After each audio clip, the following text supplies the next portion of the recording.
My sister used my credit cards to fund her wedding while I was in the hospital, so I had her arrested at the altar. I was unconscious for 6 days after the car accident. Broken ribs, collapsed lung, and a traumatic brain injury that left me in a medically induced coma. My sister Paisley had my emergency contact information and my wallet. Standard procedure when someone's admitted without family present. What wasn't standard was her decision to go shopping. I woke up to 17 missed calls from my credit card companies, fraud alerts, suspicious activity. Someone had charged $47,000 across my 3 cards in less than a week. The wedding dress alone cost $8,000, catering for 200 people. A destination venue in Napa Valley. Even a horse-drawn carriage because apparently my near-death experience inspired her fairy tale dream. I knew you'd want to help, she said when I confronted her from my hospital bed, still connected to machine. You're always so generous with family. Generous. That's what she called stealing from someone in a coma. Besides, she continued, Aunt Theodora said you'd probably die anyway, so it's not like you'd need the money. I'd been supporting myself since 18 while she lived at home, collecting degrees she never used. When she got engaged to Beckham, some tech bro with family money, I figured she'd finally found her meal ticket. I didn't realize she'd already found mine. The nurses helped me contact my bank. Security footage showed her using my cards, signing my name with practiced confidence. She'd been forging my signature since high school, getting my permission slip signed when mom was too drunk to function. But this wasn't a permission slip. This was felony fraud.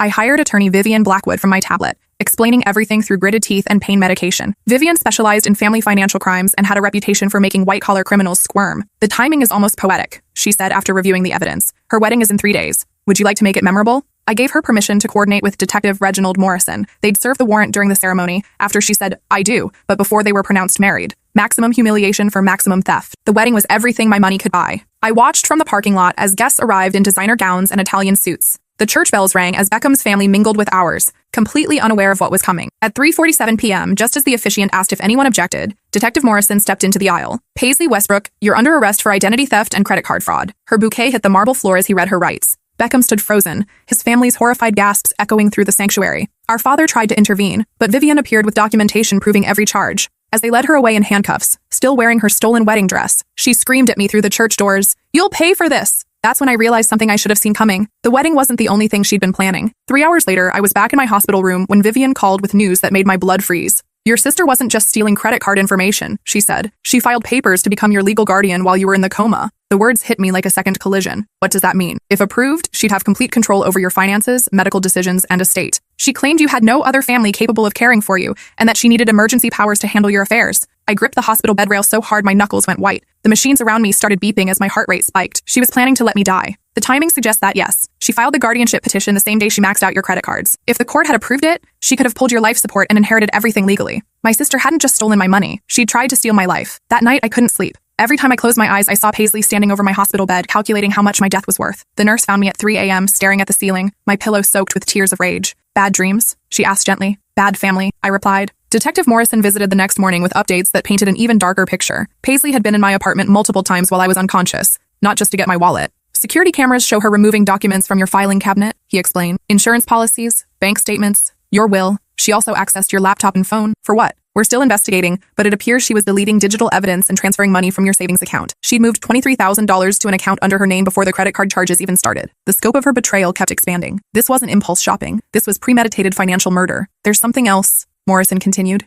We found text messages between your sister and her fiancé discussing your condition. Beckham knew everything. He showed me printouts that made me sick. Paisley. Doctors say she might not wake up. Could be weeks or months. Beckham. That's terrible, babe. But maybe it's a sign? Universe clearing the path for our future? Paisley. I've been thinking the same thing. She always acts like she's so much better than me. Beckham. How much are we talking about total? Paisley. House is worth $340K, plus savings, investments, life insurance, probably close to $500,000. Beckham. Holy shit. That would solve all our problems. Paisley. I know. Sometimes I think about what would happen if she just didn't wake up. Beckham. Don't say that out loud. But yeah, I get it. I stared at the messages until the words blurred. My own sister had been praying for my death while planning her dream wedding with my money. We're adding conspiracy charges, Morrison said, and we'll be investigating whether they took any actions to interfere with your medical care. That afternoon, Beckham showed up at my hospital room. He'd somehow talked his way past security, probably using his family's connections. He still wore his wedding suit, but his tie was gone and his hair was disheveled. This is all a misunderstanding, he said, closing the door behind him. Paisley was just trying to help. She was scared and made bad decisions. I studied his face, handsome in a generic tech bro way, with perfect teeth and hollow eyes. Did you know she filed for guardianship? His pause told me everything. She was protecting your assets, he said finally, making sure nothing happened to them while you recovered. By spending them on your wedding? We needed to keep up appearances. My family has expectations. The audacity was breathtaking. Even caught red-handed, he was still lying. Get out, I said quietly. Look, we can work this out. My family has lawyers. Get out before I call security. He left, but not before muttering, you always were selfish. The next week brought a parade of revelations. Forensic accountants found that Paisley had been stealing from me for months. using my information to open credit cards I didn't know about. She'd forged my signature on apartment lease applications for herself, listing me as a guarantor. She'd even filed a fraudulent tax return in my name and kept the refund. The guardianship paperwork was particularly chilling. She'd claimed I had diminished mental capacity due to substance abuse, and that she needed emergency powers to prevent me from making harmful financial decisions. She'd fabricated an entire narrative about my incompetence, complete with forged medical records. She's been planning this for at least a year, Vivian explained during one of our meetings. This level of fraud requires extensive preparation. But why? She could have just asked me for help with the wedding, because then you'd have maintained control. This way, she'd have gotten everything. Your money, your property, your entire life. The criminal case moved quickly. Paisley's bail was set at $100,000, which Beckham's family couldn't or wouldn't pay. She sat in county jail, still wearing her wedding dress for the first 3 days because no one brought her clothes. Local news picked up the story. Sister arrested at altar for stealing from coma patient. Became a viral sensation. The church tried to distance themselves from the scandal, but videos of her arrest had already spread across social media. I received dozens of messages from strangers sharing their own stories of family betrayal. Apparently, siblings stealing from hospitalized relatives was more common than I'd ever imagined. Dad finally visited after a week of silence. He looked older, smaller somehow, as if discovering his daughter's true nature had physically diminished him. I don't understand how this happened, he said, slumping in the visitor's chair. She was always the sweet one. Sweet doesn't steal $50,000 from her unconscious sister. She says you're exaggerating, that it was just a loan. A loan? Did she ask permission? Did she sign any paperwork? Did she even tell me she was taking the money? Dad's silence was answer enough. She also filed papers to become my guardian so she could control my medical care. I continued. Did she mention that part? His face crumpled. That's not possible. I showed him the legal documents. Watched him read Paisley's sworn statement that I was mentally incompetent and financially irresponsible. Watched him realize that his sweet daughter had been prepared to let me die for inheritance money. Jesus Christ, he whispered. She's not the person you think she is, Dad. She's not the person any of us thought she was. The arraignment was a circus. Paisley appeared in an orange jumpsuit, her wedding makeup long gone, her hair unwashed and flat.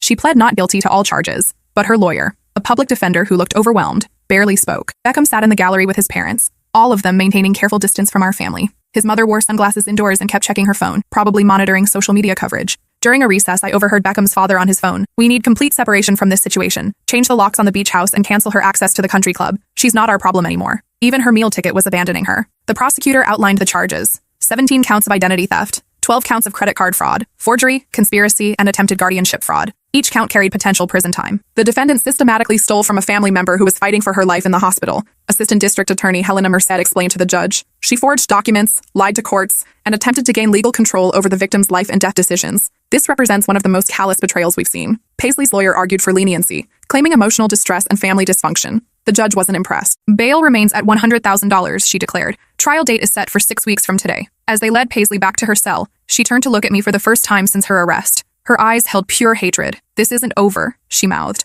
But it was over. At least the part where I pretended we were family. Recovery was slower than expected. The brain injury left me with memory gaps and occasional dizzy spells. Physical therapy was exhausting, but necessary if I wanted to regain full mobility. The hardest part was learning to trust again. Every nurse, every visitor, every person with access to my room was a potential threat. My apartment had been compromised. Paisley still had keys, and Detective Morrison found evidence she'd been living there part-time while I was hospitalized. She'd moved her clothes into my closet, used my laptop to apply for more credit cards, and even brought Beckham over for romantic dinners using my dishes and furniture. I hired a security company to change all the locks and install cameras. I closed every bank account and credit card, opened new ones with different institutions, and put fraud alerts on everything. I felt like a witness protection participant hiding from my own family. The preliminary hearing revealed even more disturbing details. Phone records showed Paisley had been calling my workplace while I was unconscious, claiming to be me, and asking about my health insurance benefits and life insurance policies. She wanted to know how much she'd receive if you died, Detective Morrison explained. She specifically asked about accidental death coverage and how long it would take to process claims. She'd also contacted my ex-boyfriend Garrett, telling him I was unlikely to recover and asking if he wanted to say goodbye.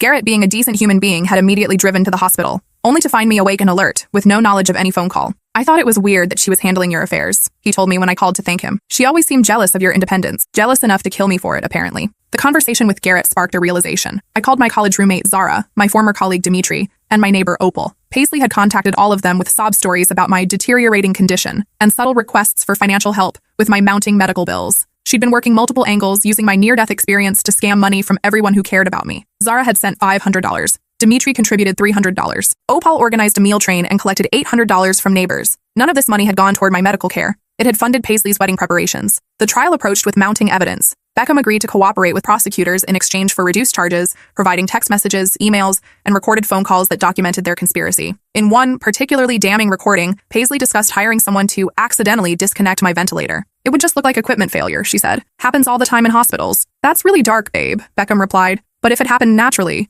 exactly. And then we could have the wedding we deserve instead of this budget bullshit. Listening to that recording in Vivian's office, I finally understood the full scope of what my sister had planned. She hadn't just wanted my money, she'd wanted me dead. This changes everything, Vivian said. We're talking about attempted murder now. The DA agreed to upgrade the charges. Paisley would face life in prison if convicted on all counts. Mom finally visited 2 days before the trial began. She looked terrible, thin, shaky, her hair unwashed and her clothes wrinkled. The stress of having both daughters involved in a criminal case had pushed her back into drinking. I don't know what to believe anymore, she said, sitting as far from my bed as possible. Paisley says you're lying about everything. I'm lying? She stole $50,000 from me while I was in a coma, Mom. That's not an opinion. That's a fact with bank records and security footage. She says you always hated her, that you're using this to destroy her life. I stared at my mother, this woman who'd failed to protect either of her daughters in different ways. Play the recording, I said. What recording? I pulled out my phone and played the audio of Paisley discussing how to disconnect my ventilator. Mom's face went white as she listened to her sweet daughter casually planning my murder. When it ended, she sat in stunned silence. She was going to kill me, Mom. Your daughter was going to kill your other daughter for money. Mom started crying, big, ugly sobs that shook her whole body. I failed you both, she whispered.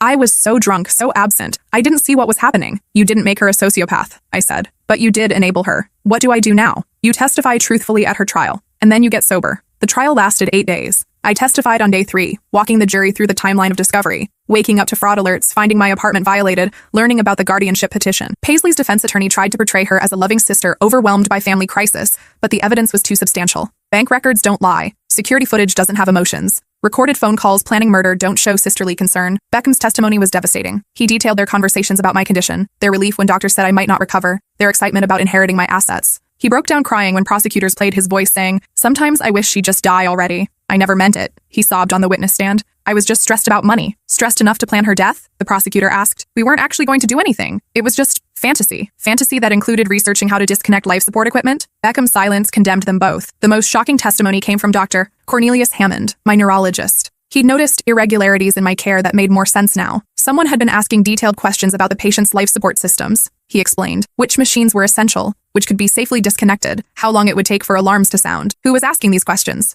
The patient's sister, claiming she needed to understand her condition. In retrospect, it seems she was gathering information for other purposes. Dr. Hammond also revealed that someone had attempted to change my emergency contact information and medical power of attorney while I was unconscious. The sister presented documents claiming she'd been designated as healthcare proxy. When we requested verification, she became agitated and left. Paisley had been systematically positioning herself to control every aspect of my life and death. On day 6, the prosecution played the wedding venue security footage. It showed Paisley and Beckham touring the property, discussing decoration plans, and specifically mentioning that the bride's sister wouldn't be attending. Why won't she be there? The venue coordinator asked. Family issues. Paisley replied with a smile. She's very sick. Probably won't make it. The coordinator looked uncomfortable. I'm sorry to hear that. Don't be. Beckham laughed. Some people just aren't meant to be part of your story. The jury watched this exchange with visible disgust. Several members shook their heads. Paisley finally took the stand on day 7, against her lawyer's advice. She was visibly nervous, fidgeting with her hands and speaking too quickly. I love my sister, she began. Everything I did was to help her. Stealing $50,000 was helping her? The prosecutor asked. I was managing her affairs while she recovered. Without her knowledge or consent, she was unconscious. Someone had to make decisions, including the decision to plan her death. That's not what happened. The prosecutor played the ventilator recording again. Paisley's voice filled the courtroom, discussing how to accidentally kill me. That was taken out of context, she said weakly. What context makes planning your sister's murder acceptable? I was upset. I said things I didn't mean. You researched hospital equipment. You asked doctors about life support procedures. You filed false guardianship papers. These aren't words, Ms. Westbrook. These are actions. Paisley broke down completely, sobbing and screaming that I'd ruined her life. She always got everything, she wailed. The good grades, the good job, the money, the respect. What did I get? Nothing. She owed me this. Her mask had finally slipped. The jury saw who she really was. A bitter, envious woman who felt entitled to my life. The defense's closing argument was pathetic. Paisley's lawyer essentially asked for mercy based on mental health issues and family dysfunction. He couldn't dispute the evidence, so he tried to minimize the impact. The prosecution's closing was methodical and damning. Helena Merced walked the jury through every crime, every lie, every step of Paisley's plan to steal my life. This wasn't a desperate sister making bad decisions in a crisis, she concluded. This was a calculated predator who saw opportunity in her sister's near-death experience. She stole money, property, and dignity. She attempted to steal life itself. Justice demands accountability. The jury deliberated for 6 hours, guilty on all counts. Paisley collapsed when the verdicts were read. Her lawyer caught her arm, but she was beyond consolation. 34 separate convictions, each carrying significant prison time. Sentencing was scheduled for the following month. I felt hollow watching her breakdown. This was my sister, the person I'd shared a childhood with, protected from bullies, helped with homework. Somewhere along the way, love had curdled into resentment, and resentment had metastasized into murderous greed. Dad approached me after the verdict. I'm sorry, he said simply, for everything. I know. What happens now? She goes to prison. We try to heal. Can you forgive her? I considered the question. Forgiveness implied the possibility of reconciliation, of rebuilding trust. But how do you forgive someone who planned your death? I can let go of the anger. I said finally, but I can't pretend she's still my sister. The sentencing hearing was smaller, just family, lawyers, and a few reporters. Paisley wore an orange jumpsuit and looked completely defeated. Her hair had grown out, showing dark roots beneath the blonde highlights she'd maintained for Beckham. Speaking on her own behalf, she offered a hollow apology. I made terrible mistakes, she said, reading from prepared notes. I let stress and fear cloud my judgment. I never intended to hurt anyone. Even her remorse felt calculated. I was allowed to give a victim impact statement.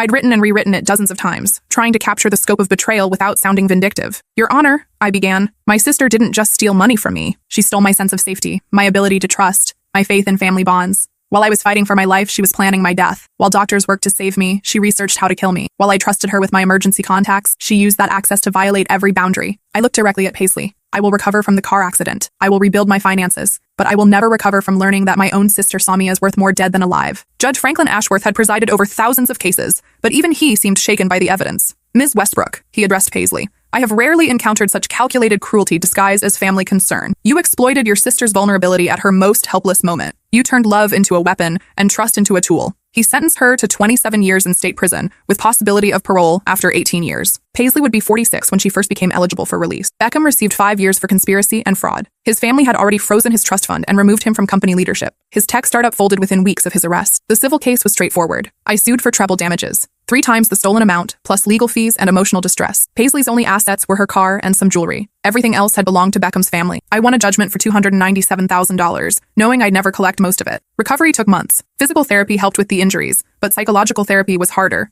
I developed hypervigilance around family gatherings, financial documents, and medical settings. The therapist, Dr. Evelyn Pierce, specialized in family trauma. Betrayal by intimate partners is uniquely damaging, she explained. Your brain formed protective associations with your sister from childhood. Learning that she's dangerous requires rewiring fundamental assumptions about safety. I had nightmares about waking up in different hospitals, with different relatives holding my wallet and my power of attorney. In my dreams, they all smiled while discussing how much I was worth dead. The fear is normal, Dr. Pierce assured me, but it's not permanent. I started dating again 6 months after the trial. Nothing serious, just coffee meetings and casual dinners with men who had no knowledge of my sister or her crimes. It felt good to be seen as a complete person, rather than a victim. 8 months later, I moved across the country. San Diego offered sunshine, ocean air, and 3,000 miles of distance from my past. I bought a small condo with reinforced locks and a security system that monitored every entry point. My new job at a medical device company paid well and offered excellent benefits. My colleagues knew nothing about my history beyond family issues back east. I preferred it that way. Dad called occasionally, usually drunk and maudlin. I miss having both my daughters, he'd say. You never had both daughters, I'd reply.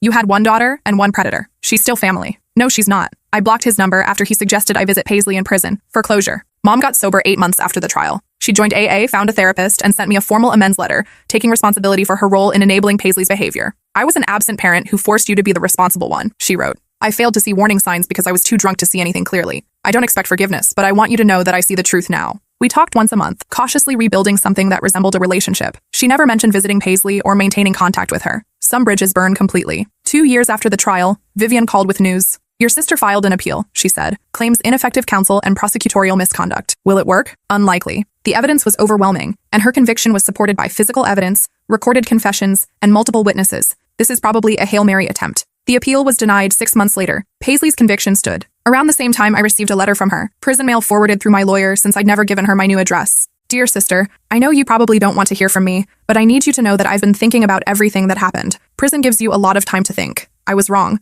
Not just about the money, but about everything. I was jealous of your life, your success, your independence. Instead of working to build my own life, I tried to tear down yours. I can't undo what I did. I can't give you back the security I stole or repair the trust I broke. I can only tell you that I understand now why you made the choices you did. I don't expect forgiveness. I don't even deserve consideration, but I want you to know that I see who I was, and I hate that person. I hope you're building a life that makes you happy. You deserve peace. Paisley. I read the letter twice, looking for manipulation or hidden agenda, but it seemed genuine. A broken woman finally confronting the scope of her destruction. I never replied. Some wounds are too deep for words to heal. Some betrayals destroy the foundation that relationships are built on. Paisley could spend the next 18 years writing apologies, but she couldn't undo the moment she chose my death over my life. 3 years after moving to San Diego, I met Wesley at a beach volleyball game. He was kind, funny, and completely uninterested in my financial status or family history. When I finally told him about Paisley's crimes, he listened without judgment. That must have been terrifying, he said simply. It was. Do you miss her? I thought about it honestly. I miss who I thought she was, but that person was never real. Wesley nodded. My brother stole my identity once.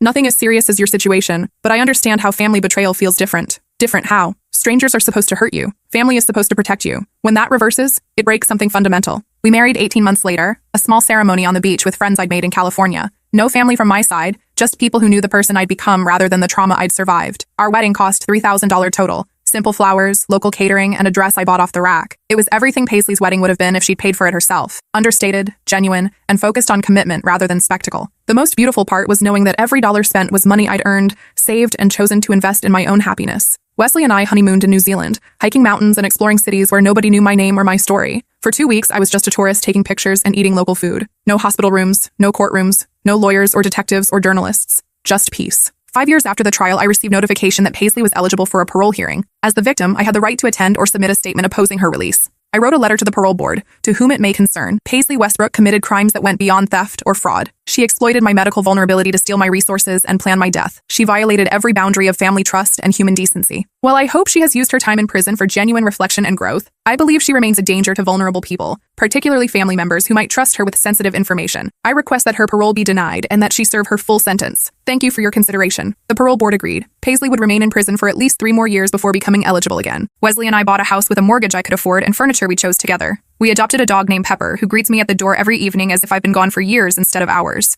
We host dinner parties for friends, travel when we can afford it, and live quietly without drama or crisis. This is what Paisley never understood. Happiness doesn't require destroying someone else's life. Success doesn't demand someone else's failure. Love doesn't need theft to sustain itself. I still have security cameras and redundant locks. I still review bank statements obsessively and maintain separate accounts Wesley doesn't have access to. Some caution is healthy after surviving predatory family, but I also have trust again. Carefully given, constantly earned, but genuine nonetheless. 6 years after the trial, Dad died of liver failure. His drinking had accelerated after losing one daughter to prison and the other to justified estrangement. I attended his funeral, a small service with Aunt Theodora, some work colleagues, and a handful of old friends. Paisley was granted compassionate leave to attend under heavy guard. She wore civilian clothes instead of prison uniform, but the handcuffs and ankle monitor made her status clear. We didn't speak. I watched her cry over Dad's casket. Genuine tears for a relationship she'd destroyed through her own choices. She'd lost everything pursuing money that would have been inherited naturally if she'd simply waited and remained family. After the burial, she approached me hesitantly. "Can we talk?" she asked. "No.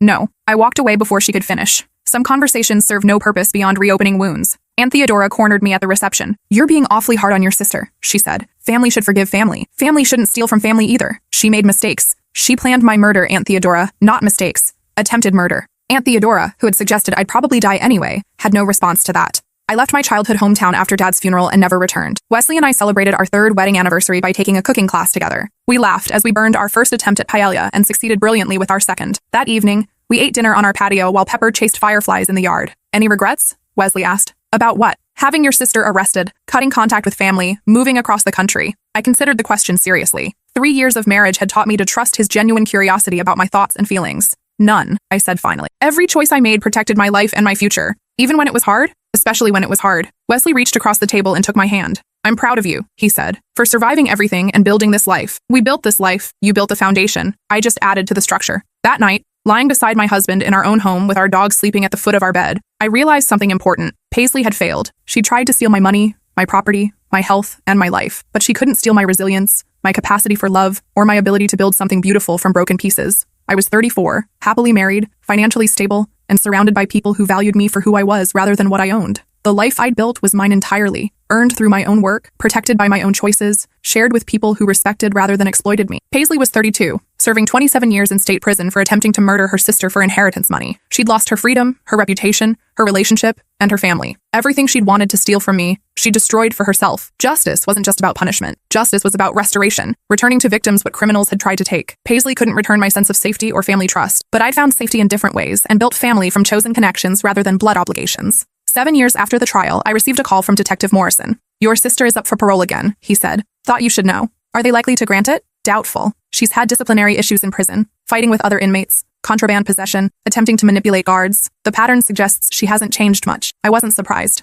People who plan their sister's murder for money don't typically develop empathy through incarceration. "Will you submit another statement?" Morrison asked. "Absolutely." This time, I included documentation of Paisley's prison behavior, emphasizing that her crimes reflected character rather than circumstance. The parole board agreed again. Wesley and I started trying for children around this time. The process was more complicated than expected. My brain injury had caused hormonal irregularities that required medical management. But after 8 months of fertility treatments, I became pregnant. The fear was immediate and overwhelming. What if something happened to me during pregnancy or delivery? What if I became vulnerable again, dependent on others for care and decision-making? What if there were people in my life who might exploit that vulnerability? Dr. Pierce helped me work through these anxieties. "You're not the same person who was hospitalized 7 years ago," she reminded me. "You have different support systems, different legal protections, different awareness of warning signs. But what if? There will always be what ifs. You can't eliminate risk entirely, but you can prepare sensibly and then choose to live fully. I created detailed advance directives specifying my medical wishes and designating Wesley as my sole healthcare proxy. I established a trust that would protect our child's inheritance from any future predatory relatives. I updated all passwords, security systems, and legal documents.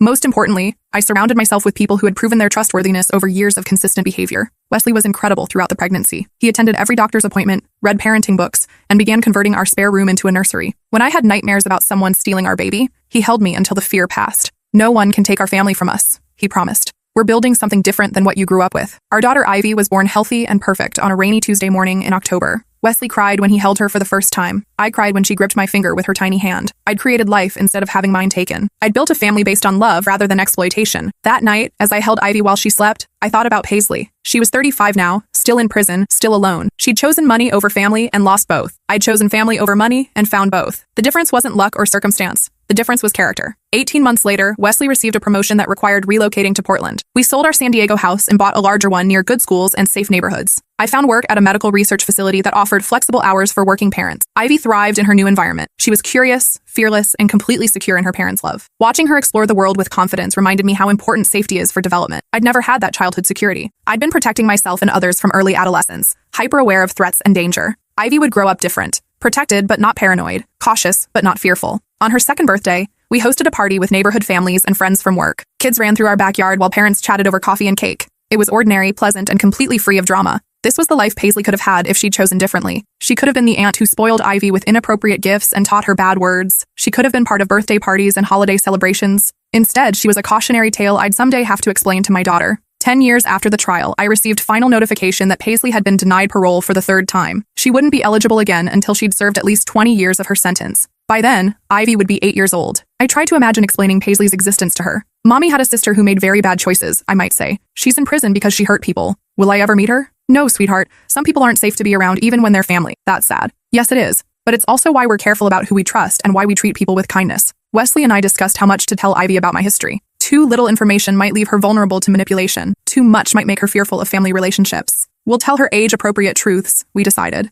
That some people pretend to care while actually wanting to hurt others. That family relationships require mutual respect and honesty. That she should never trust anyone who asks her to keep secrets from us. At 37, I was financially secure, emotionally stable, and surrounded by genuine love. I owned a home, had meaningful work, and was raising a daughter who would grow up understanding both trust and healthy boundaries. Paisley was 35, serving year 10 of a 27-year sentence for attempting to murder her sister for inheritance money. She'd traded everything real for something imaginary and lost both. The irony was perfect. In trying to steal my life, she'd destroyed her own. 15 years after the trial, Portland's local newspaper ran a feature about family financial crimes. The reporter found my case and requested an interview about long-term impacts of sibling betrayal. I agreed to speak anonymously. The crime itself was devastating, I told her, but the ongoing effects are more subtle. I had to rebuild my entire concept of family and safety. Do you have any contact with your sister now? None. She made choices that ended our relationship permanently. Some people believe families should forgive each other regardless of circumstances. Some people haven't had family members plan their murder for money. What would you want other families to know about preventing this type of crime? I thought carefully about the answer. Trust requires evidence, not just blood relationship. Pay attention to patterns of behavior rather than promises. And remember that people who feel entitled to your resources will often start with small violations before escalating to larger ones. Any final thoughts? Surviving this taught me that you can't control other people's choices, but you can control your response. I chose healing over hatred, building over bitterness. Those choices gave me a life I'm genuinely happy with. The article was published 6 months later. I received dozens of emails from other people whose families had stolen from them during medical crises, job losses, or other vulnerable periods. Apparently, predatory relatives are more common than anyone wants to acknowledge. One woman's mother had stolen her child's college fund while she was deployed overseas. A man's brother had forged his signature to refinance his house while he was in rehabilitation for addiction. A daughter's father had used her credit cards to fund his gambling addiction while she was recovering from cancer treatment. The pattern was always the same: vulnerable person, trusted family member, escalating theft, and eventual devastating betrayal. I started volunteering with a local organization that helped families navigate financial abuse. Once a month, I spoke with people whose relatives had exploited medical crises, addiction recoveries, or other situations that required temporary dependence. It's not about the money, I tell them. It's about the violation of trust. Healing requires acknowledging that some relationships can't be repaired. Many struggled with the social pressure to forgive family members. But she's my mother. He's my only brother. They're all the family I have left. Family doesn't steal from you during emergencies, I'd reply. People who exploit your vulnerability aren't family in any meaningful sense. Ivy started kindergarten that year. She was bright, social, and completely unaware that her extended family consisted entirely of chosen friends rather than blood relatives. Her world included Wesley's parents who visited quarterly and sent birthday cards. It included our neighbors who hosted barbecues and helped with emergency childcare. It included my colleagues who became honorary aunts and uncles. She had all the love and support that family should provide, just from sources I'd carefully vetted over years of consistent behavior. Wesley's brother moved to Portland for work and became a regular presence in our lives. Uncle Cameron taught Ivy to play chess and took her hiking on weekends. He was everything an uncle should be: safe, fun, and genuinely invested in her well-being. Watching Ivy with Cameron reminded me what healthy family relationships looked like. They teased each other, shared inside jokes, and respected each other's boundaries. He never asked to borrow money, never pressured her to keep secrets, never made her feel responsible for his emotional needs. This was the family model I wanted Ivy to understand as normal. 20 years after the trial, I received notification that Paisley had died in prison, heart failure at 37. She'd been serving year 15 of her 27-year sentence. The notification came from the Department of Corrections, not family. There was no funeral, no memorial service, no obituary. She'd alienated everyone who might have grieved her death. I felt nothing. Not relief, not sadness, not closure. Just acknowledgement that a chapter of my life was finally, definitively finished. Wesley found me reading the letter in our kitchen. "Everything okay?" he asked. "Paisley died." He sat beside me, taking my hand. "How do you feel about that?" "Empty. Not sad, not happy, just empty." "That makes sense. She stopped being your sister long before she died." I nodded. The woman who'd planned my murder had been a stranger wearing my sister's face. Her death didn't change anything about my life or my relationships. Should we tell Ivy? I considered it. She was 15 now, old enough to understand complex family dynamics. Eventually, when it's relevant to conversations about trust and boundaries, what will you say? That I had a sister who made choices that destroyed our relationship, that she died young because she never learned to build anything healthy. Will you go to any kind of service? No, there's nothing there for me to grieve. That evening, I called Mom. She'd been sober for 21 years and had built a quiet life in assisted living. We talked monthly but maintained careful emotional distance. "I heard about Paisley," she said. "How?" "The prison called me as next of kin. They needed someone to claim her body. Are you going to?" A long pause. "I don't know. She was my daughter, but she was also a stranger." "You don't owe her anything, Mom. Not after what she did." "I know, but it feels wrong to let the state dispose of her like garbage. She chose to become garbage when she planned my murder." Another pause. "You're right. I keep thinking about the little girl she used to be. That little girl grew up to be a monster. You can mourn who you thought she was without claiming responsibility for who she became." Mom eventually arranged for cremation, but no services. Paisley's ashes went unclaimed.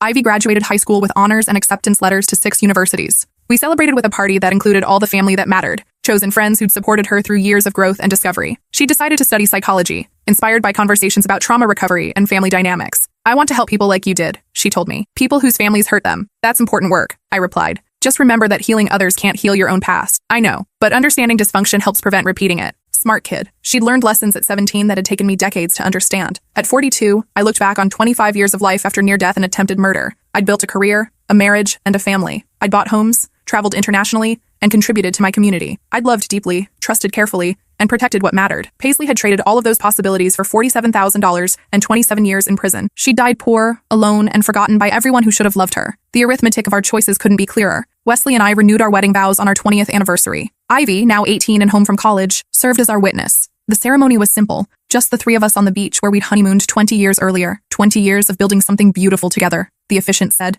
20 years of choosing each other every day, Wesley replied. 20 years of proving that love is stronger than fear, I added. Afterward, we had dinner at a restaurant overlooking the ocean. Ivy raised her glass of sparkling cider. "To parents who taught me that family is about choice, not obligation. To a daughter who makes us proud every day," Wesley responded. "To surviving everything that tried to destroy us and building something better from the pieces," I concluded. We clinked glasses as the sun set over water that stretched beyond the horizon. The future looked limitless. Ivy graduated college with a psychology degree and immediately entered graduate school for family therapy. Her thesis focused on financial abuse between relatives, research that would help thousands of people recognize and escape predatory family relationships. "You gave me the topic," she told me, "but also the perspective. I know what healthy family looks like because you created it." She was 24 when she got engaged to Marcus, a social worker who specialized in childhood trauma. Their relationship was everything mine with Wesley had been, built on mutual respect, shared values, and genuine affection. At their engagement party, Marcus pulled me aside. "Thank you for raising someone who knows how to love without fear," he said. "Thank you for being someone worthy of that love." I was 45 at their wedding, watching my daughter marry someone who would protect and cherish her. Wesley walked her down the aisle because he'd been her father in every way that mattered. My mother attended, sober, stable,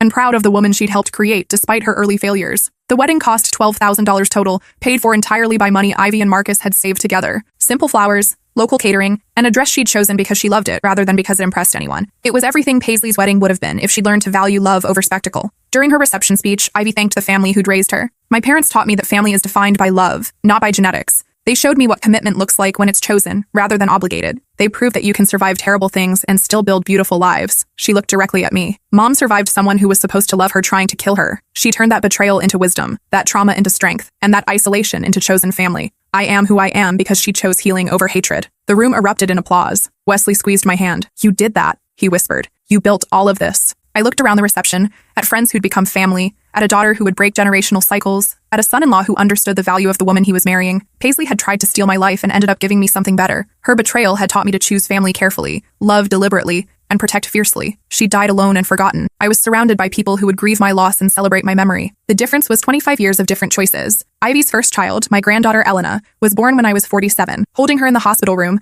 I thought about cycles and patterns, about what gets passed down and what gets transformed. Elena would grow up in a family that valued honesty over harmony, boundaries over blood ties, and chosen love over obligated relationships. She'd learn early that trust must be earned and that people who exploit vulnerability aren't worth maintaining connection with. She'd also learn that surviving betrayal doesn't require becoming bitter, that losing family doesn't mean losing love, and that the best relationships are built rather than inherited. She's beautiful, I whispered to Ivy as Elena slept in my arms. She's safe, Ivy replied. That's what matters most. Safe. That single word encompassed everything I built in 27 years of life after attempted murder. Not just physical safety, but emotional security, financial protection, and the deep knowledge that the people in our lives wanted the best for us, rather than the most from us. Paisley had tried to take my safety and ended up teaching me how to create it. The irony was perfect. On my 50th birthday, Wesley threw a surprise party with 50 guests, one for each year of life I'd managed to build and protect. Friends from every chapter of my adult life came together to celebrate survival, resilience, and the family I'd chosen. 50 years of being too stubborn to die, Wesley joked in his toast. 50 years of learning that the best revenge is living well, I replied. Ivy presented me with a photo album documenting 27 years of chosen family moments. Birthday parties, holiday celebrations, graduations, weddings, and quiet everyday memories that proved life could be beautiful after betrayal. The final page was a picture of Elena sleeping peacefully in her crib, completely unaware that her existence represented victory over people who'd tried to prevent it. To the next 50 years, Ivy said, raising her glass. To the family we've built and the safety we've created, Marcus added. To surviving everything and building something better, Wesley concluded. To choosing love over fear, every single day, I finished. We drank to all of it. The survival, the building, the choosing, the loving. In the distance, I could hear Elena crying softly, ready for her evening feeding. Ivy excused herself to tend to her daughter, and I watched through the window as she nursed the baby with complete confidence in her ability to provide safety and love. 3 generations of women who'd learned to protect what mattered most. Paisley's plan had failed spectacularly. Instead of inheriting my life, she'd given me the motivation to build something unbreakable. Instead of destroying my future, she'd taught me how to create one worth protecting. Instead of taking everything from me, she'd shown me what was truly valuable. 27 years later, I was surrounded by chosen family, financial security, and the deep satisfaction of a life well lived despite attempts to prevent it. She was remembered only as a cautionary tale about the cost of choosing greed over love. Justice wasn't just about punishment. Justice was about living so well that the people who tried to destroy you became irrelevant to your happiness. I'd achieved that justice completely. The sun set over another ordinary, beautiful day, in a life that someone had tried to steal, but couldn't. Tomorrow would bring more of the same. Love, safety, and the quiet satisfaction of surviving everything and building something better from the pieces. Paisley had failed. I had won. The arithmetic was simple and the verdict was final.